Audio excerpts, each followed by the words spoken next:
Hello mga ka-MU! Ako po si Lane, ang sweet kusinera ng murang ulam. Sa araw na ito ay ibabahagi ko ang napakasarap ngunit napakasimpleng recipe. Panoorin hanggang dulo. Gagamit tayo dito ng chicken breast. Season both sides with salt and pepper.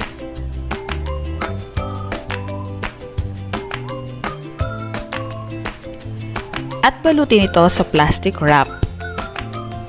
Pound the chicken hanggang lumipis. And set aside muna natin. Ngayon, gagawa tayo ng egg mixture.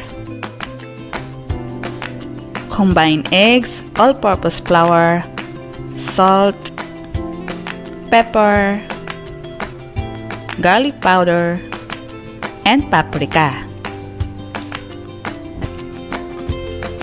Next, ire-ready din natin dito ang ating Good Life Bread Crumbs.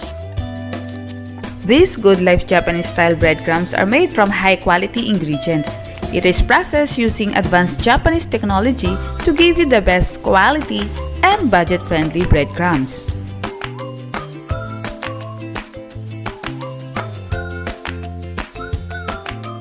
Next, coat the chicken with the egg mixture.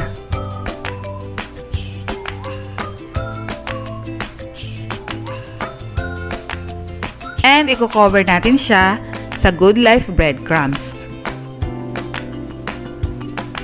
Pag may breadcrumbs kasi, mas napapalutong natin ang ating mga fried meat.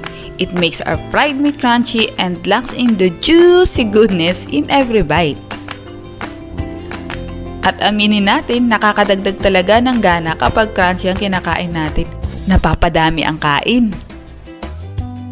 And i-deep fry natin ito each side for 2 to 3 minutes depends on its thickness. Kung kayo ang papipiliin mga ka-MU, anong karne ang gagamitin ninyo? Chicken, pork, o beef? Comment below.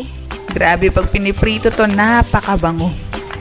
Madaming paggagamitan ang Good Life Bread Crumbs. Aside sa pagbibigay nito ng texture sa ating mga favorite side dishes, we can also use it as an extender or toppings.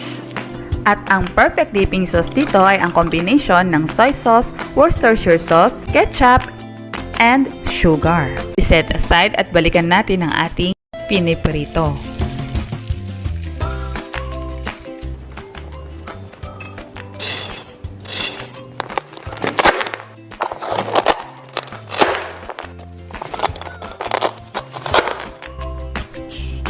Crunchy outside, juicy inside.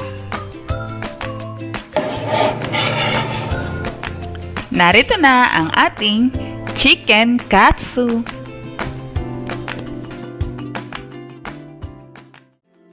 At syempre, after natin magluto, kailangan nating maglinis agad. At nakaramdam ng pagod. Stretching. Wait! Bakit may naririnig pa rin akong... Nako, hindi na pala napigilan ni Mister.